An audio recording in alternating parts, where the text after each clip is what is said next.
I'm Carly and you're here with Palm Harvest.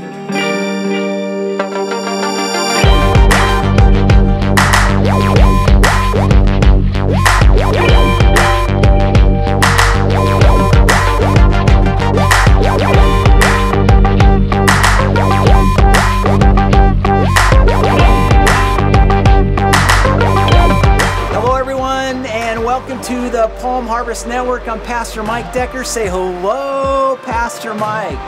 Super glad that you're tuning in today. We are broadcasting from the world famous, internationally known Corn Palace from Mitchell, South Dakota. As you can see behind me, there are all kinds of art murals, which I'm going to talk about here in a moment. Come on, let's go! Let's go inside! Welcome to the Corn Palace.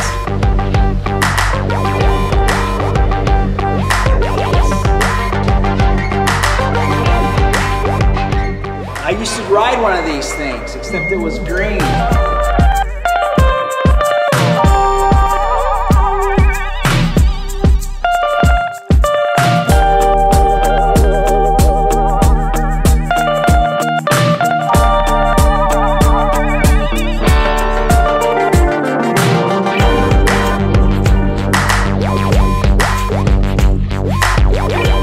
So with the show of hands, how many of you have ever visited the world famous Corn Palace here in Mitchell, South Dakota? Anybody? Almost 500,000 people will annually make their trek to Mitchell here to check out the beauty of it. The Corn Palace is decorated primarily with, let me hear you, what vegetable? Corn, right? Thus, that's its name.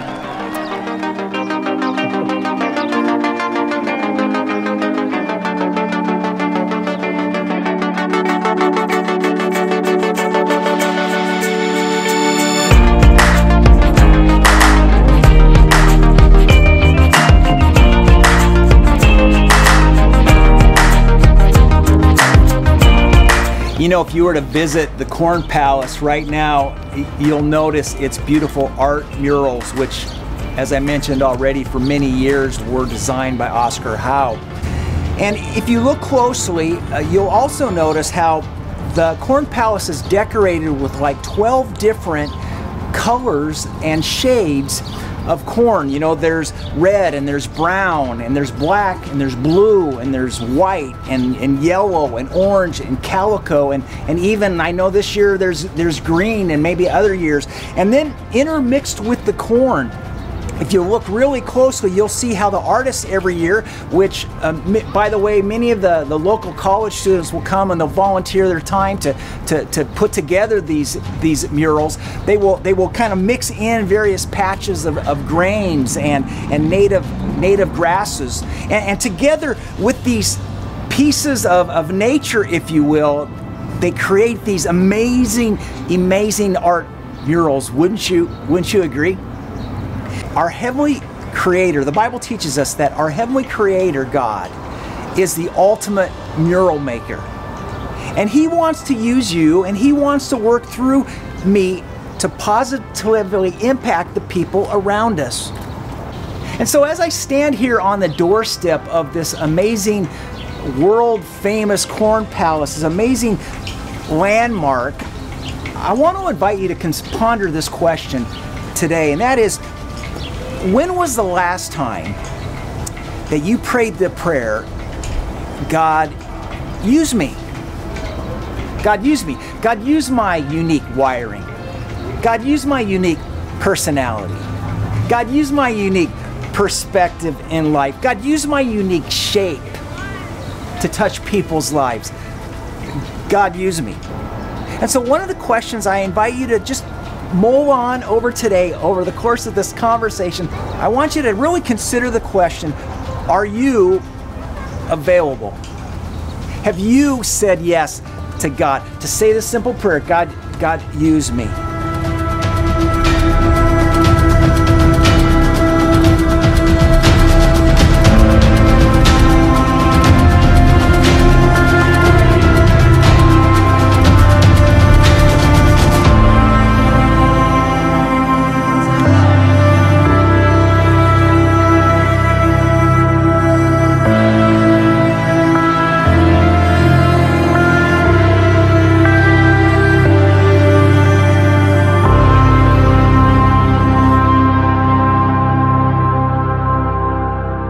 As I mentioned already, Mitchell, South Dakota is home to the world-famous Corn Palace, as well as for its pheasant hunting. There's a great mural over my shoulder behind me.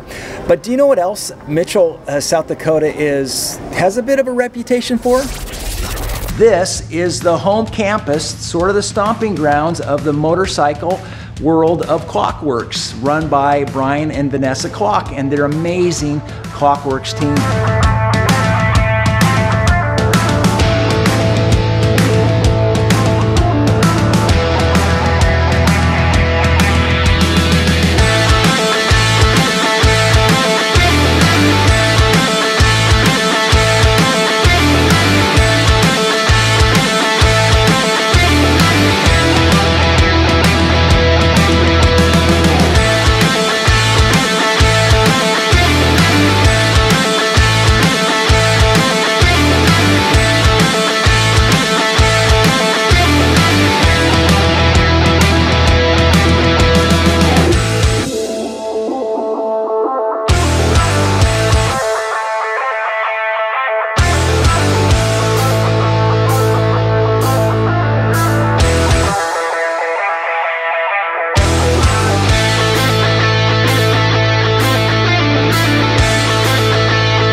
Ponder with me for just a few more minutes, sort of a big idea of this conversation. If you have our Palm Harvest app, if you've downloaded it, you can certainly find some notes there and some helpful resources for you to tune into.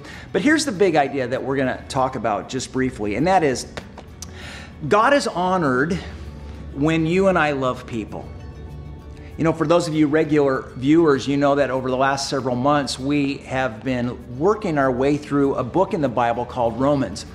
And Romans was a book that was written to a group of people who were living in the city of Rome and sort of in the Roman Empire.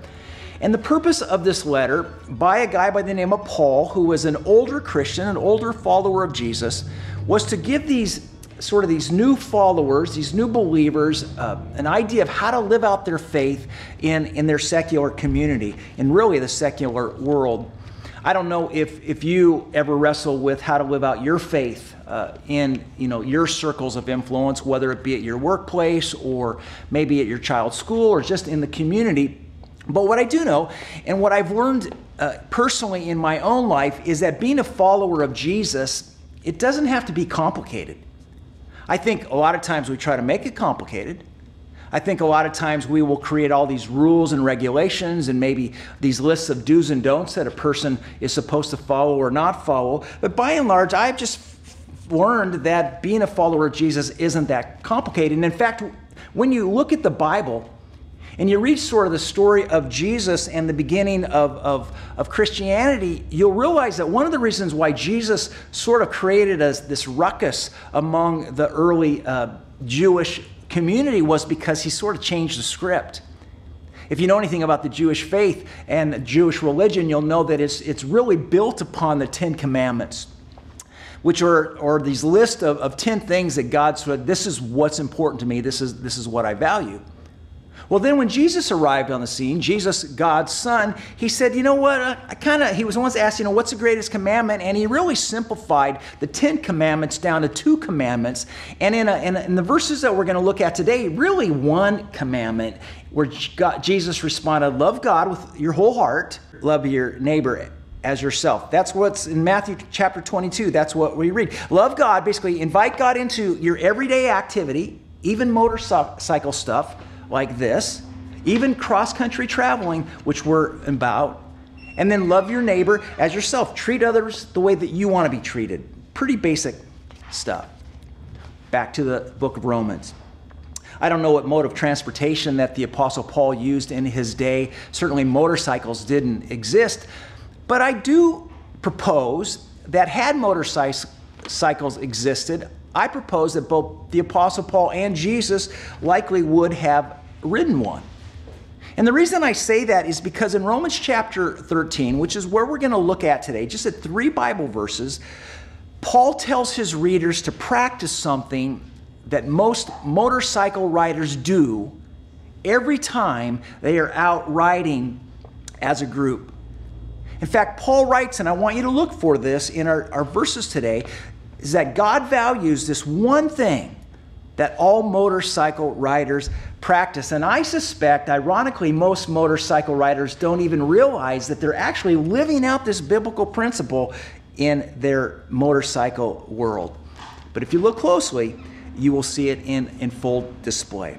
And so again, if you have your Bible, whether it's in digital form or paper, turn to Romans chapter 13, beginning at verse 8. See if you can find what it is that motorcycle riders practice that you and I can practice too in this effort to love our neighbor as ourselves. Romans 13, verse 8, this is what we read. Owe nothing to anyone except for your obligation to love one another. If you love your neighbor, you will fulfill the requirements of the law. For the commandments say you must not commit adultery, you must not murder, you must not steal, you must not covet. These and other commandments are summed up in this one commandment. Love your neighbor as yourself.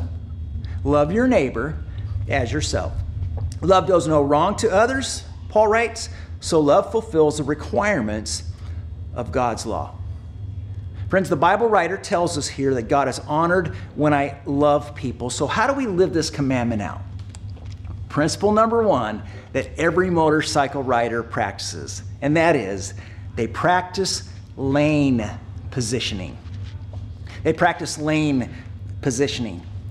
You know, on most occasions when riding as a group and traveling down the road together, motorcyclists, you will notice this in our video footage, how they will stagger their formation. We will practice really proper lane positioning. You know, when a person learns to ride a motorcycle, one of the first things that you are taught about riding safely in a group is to place yourself and your motorcycle either on the left side of the driving lane or on the right side of the driving lane, but never in the middle. Do you know why that is?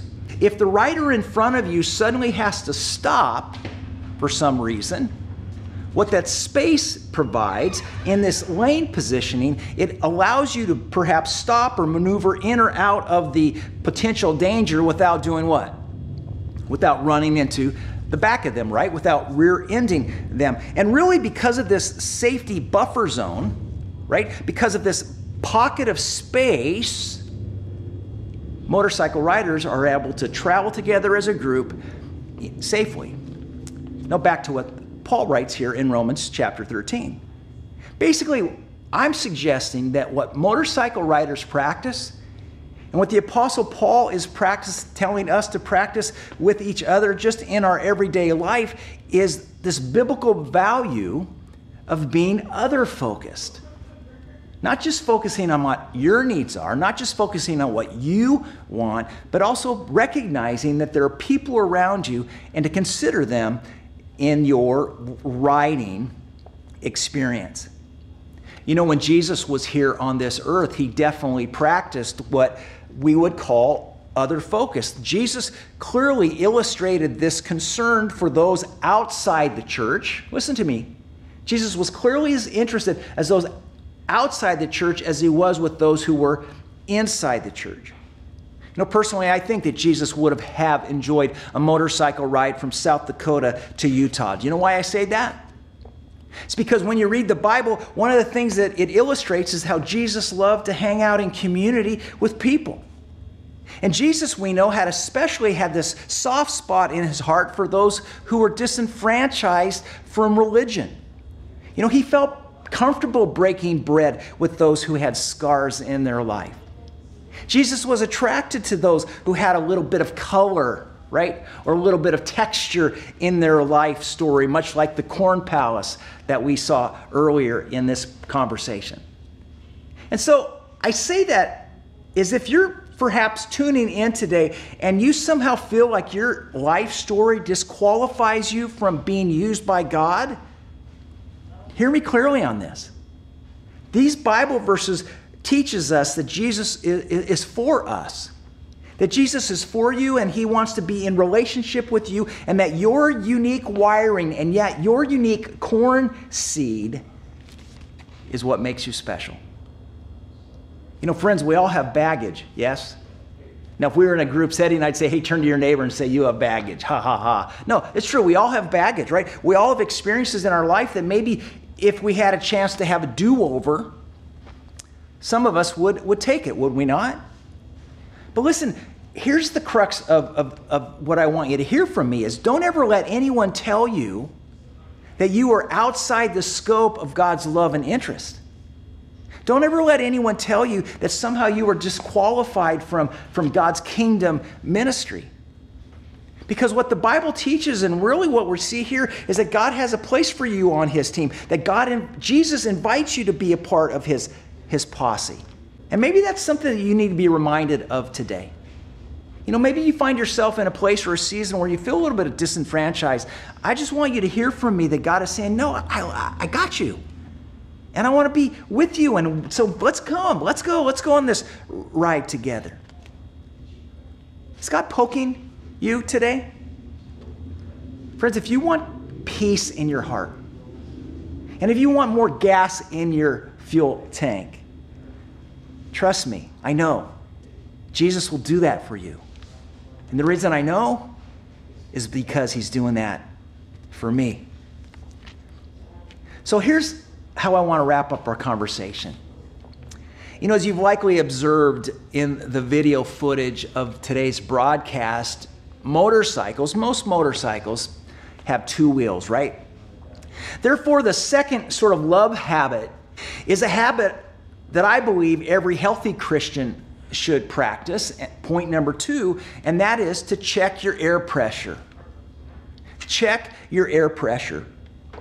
You know, if a motorcycle tire has too little air pressure in it, then the tire rubber will begin to wear unevenly. Sometimes the tire rubber will cup or it'll sort of ridge down the center, which creates this instability in the center of the tire, which obviously if there's instability, then that creates danger. And so instability when you're riding on two wheels is never a good thing. Would you agree with me on that? And so what a wise, experienced rider will pay careful attention to is the condition of his or her motorcycle tires. And they will check the air pressure of those two tires regularly. Now personalize this. When was the last time that you checked your air pressure? You know, how long has it been since you maybe did a little personal reflection in your life at how well you are loving the people around you, the people closest to you in your world? Think about this. Who in your life might God be inviting you to love unconditionally? Anybody come to mind? A coworker? A spouse or an ex-spouse? A friend or maybe an ex-friend, a business partner, or maybe some of you an ex-business partner? Or here's something else to consider in the same vein of being other-focused. Who maybe might God be inviting you to be an advocate for? You ever think about that? To invest your resources into, to spend more time with somebody. Anybody come to mind? Or let's dig even deeper. Is there anybody in your life who has wronged you? Perhaps betrayed you? And now you're having a hard time forgiving them. And for good reason. But if you're honest with yourself, you might also realize as you kind of check your air pressure that this feud that you have with this other person is chewing you up inside. Listen, Jesus preached in John chapter 13, verse 34, which Paul reiterates here in Romans, that we're to love one another. Owe nothing to anyone, Paul writes, except for the obligation to love one another. And so maybe as you hear that, you say, you know, Mike, why would God ask me to love idiots? Right? You know any idiots in your life? See, man, maybe you would even say, Mike, I don't want to forgive. I don't want to let go. That person really hurt me. That person really did me wrong. Mike, I don't want to practice lane positioning. Mike, I don't want to think about this other person's well-being. No, I'm going to hold on to a grudge. I'm going to hold on to this hurt and this pain. In fact, I'm going to drive down the center of the lane. Are you with me? The reason the Bible teaches us to forgive is because a bitter heart kills. And unforgiveness smothers ourself. Have you ever experienced that to be true, or maybe seen that in action in someone else's life? Check your air pressure. Church, God is honored when we love people, because when we love others, listen to me, we're really loving ourselves. When you choose to love those people who have wronged you, when you choose with God's help to love those people who have hurt you, the person you are loving most is you, yourself. And so let's close in prayer this conversation. And let's ask God for his help to really love the people around us and in turn love ourselves. And so if you're in a place where you feel comfortable, I encourage you to open your hands, sort of a symbolic gesture of saying, God, I want to receive from you. Open your hands, open your heart, open your mind, and pray this with me. Just say, Heavenly Father, my Creator, I ask that you would help me to practice motorcycle love. Please help me to think about other people's needs and not my own. God, please help me to forgive, and you fill in the blank. Anybody come to mind? Please increase my capacity to love. It's in Jesus' name that we pray. And everybody said, Amen. Listen, thank you for coming along on this motorcycle journey with all of us from the Klock Werks team and certainly from the Palm Harvest team in Southern California. If you like what you heard, I encourage you to subscribe to our channel if you haven't already. If you found this conversation hit a mark, certainly share it with a friend. But I'm Pastor Mike, and in closing, I'm Pastor Mike saying so long from Mitchell, South Dakota and Salt Lake City. God bless you, and I'll see you soon.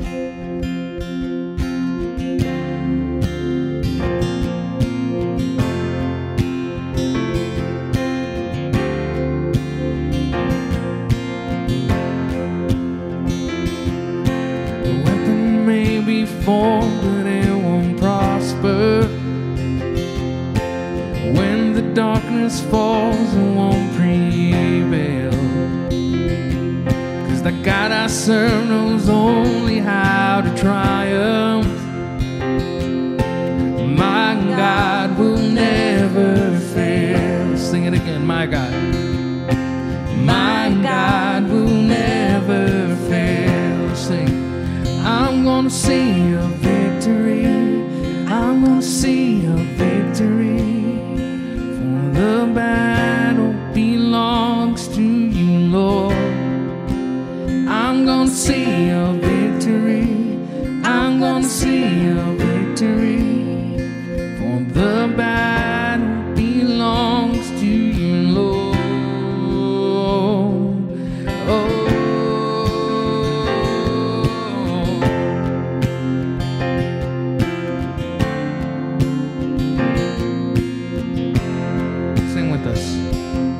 There's power in the mighty name of Jesus. Every war he wages, he will win. I'm not backing down from any giants, 'cause I know how this story ends. Yes, I know how this story ends. Sing it out. I'm gonna see a victory. I'm gonna see a victory. For the battle belongs to you, Lord. I'm gonna see a victory. I'm gonna see a victory. For the battle belongs to you, Lord. I'm gonna see a victory. I'm gonna see a victory.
and you turn it for good. You turn it for good, and you take what the enemy meant for evil, and you turn it for good. You turn it for good. You take what the enemy meant for evil, and you turn it for good. You turn it for good. I'm gonna see a victory. I'm gonna see a victory. As we smell the fragrances of your creation, as we see the sights and experience the wind in our faces and just the laughter of camaraderie, God, we pray that you'll receive all of that as an act of worship and gratitude from us to you. We pray that even in this journey, Lord, you will use our experience to breathe life into other people. The battle belongs to you, Lord. I'm gonna see a victory. I'm gonna see a victory. The battle belongs to you, Lord. And you take what the enemy meant for evil, and you turn it for good. You turn it for good. You take what the enemy meant for evil, and you turn it for good. You turn it for good. Sing it again. You take what the enemy meant for evil, and you turn it for good. You turn it for good. One more time we say, you take what the enemy meant for evil, and you turn it for good. You turn it for good. I'm gonna see a victory. I'm gonna see a victory. Why don't you guys sing? For the battle. Right there in your house, whatever you're doing, sing with us. I'm gonna see a victory.